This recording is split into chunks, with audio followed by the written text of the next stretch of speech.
Chers amis de Catoglade, autour de nous et parmi nous, il y en a qui sont abattus, fatigués, déçus, épuisés. Les temps sont trop durs, trop de choses à assumer, trop de déceptions.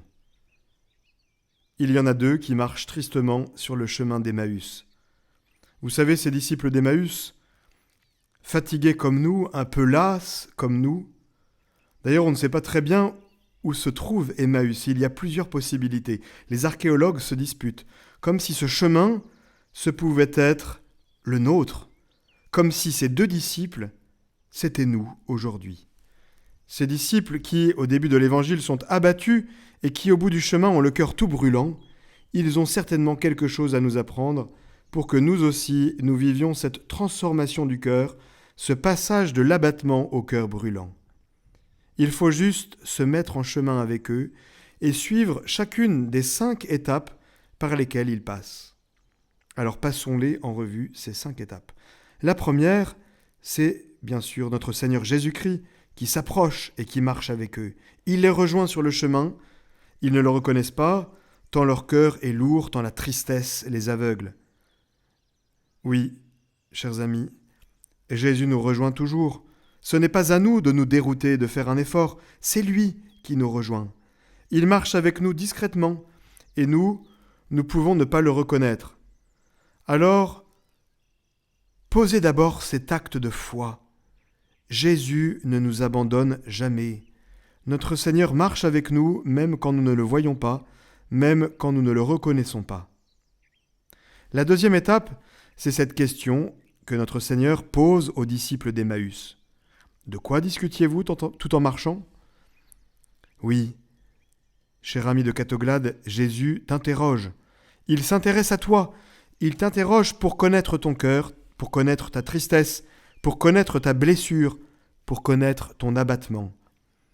Il ne commence pas par apporter une réponse en disant « Je sais de quoi est-ce que tu as besoin, j'ai la solution ». Non, il t'écoute.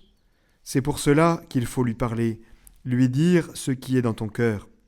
Et c'est cela, bien sûr, la prière, parler à Dieu comme on parle à un ami, cet ami qui marche avec toi sur le chemin. Dans cette question et dans la réponse des disciples, dans ce dialogue qui s'instaure, Jésus se rend compte de leur aveuglement. Et c'est la troisième étape. Il leur interpréta les Écritures. Oui, notre Seigneur Jésus est présent dans les Saintes Écritures. Attention, il n'apparaît pas seulement dans le Nouveau Testament, tout l'Ancien Testament parle de lui.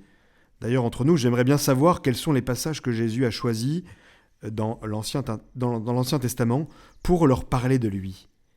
Oui, notre Seigneur est au cœur de l'Écriture, il est partout, mais il est présent dans ma vie, et moi, je ne le vois pas encore, parce que mon cœur est lent à croire. Je ne veux pas croire que Jésus soit dans ma vie. J'ai parfois du mal à croire que le Seigneur soit présent avec moi.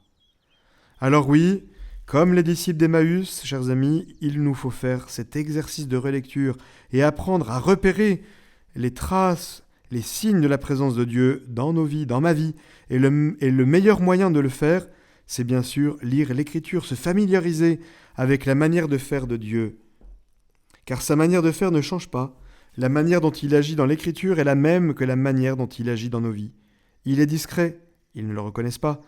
Il apporte la paix soit avec vous. Et il laisse derrière lui une empreinte de joie profonde, il éclaire les ténèbres. Alors, chers amis de Catoglade, je veux vous inviter à faire cet exercice régulièrement, à relire vos journées, à y repérer les signes de l'action de Dieu. Plus vous le ferez régulièrement, plus vous vous familiariserez avec son action. La quatrième étape, c'est cette invitation qui jaillit du cœur des deux disciples. Reste avec nous. Il faut inviter Jésus à venir demeurer chez nous. Jamais il ne s'imposera. Bien sûr qu'il veut demeurer chez nous. Il n'est pas là pour faire un bout de chemin avec nous, il est le chemin. Mais nous avons ce pouvoir incroyable, nous qui le connaissons, nous qui avons cheminé avec lui, nous qui allons à la messe régulièrement, nous avons ce pouvoir de lui dire un jour « Non Seigneur, je ne veux plus de toi chez moi ». Et cette tentation, elle vient souvent dans l'épreuve, elle vient quand on ne ressent plus rien, elle vient quand on ne voit pas à quoi ça sert tout cela, tous ces efforts, elle vient avec le doute insidieux, le doute qui détruit tout, et nous avons le choix de dire au Seigneur « Passe ton chemin !» ou de lui dire « Seigneur, reste avec nous, car déjà le jour baisse. » Alors, aujourd'hui, chers amis de Catoglade, faisons cette prière. Maintenant, oui, faisons cette prière. Quelles que soient nos difficultés du moment, reste avec moi, Seigneur. Reste avec nous, Seigneur.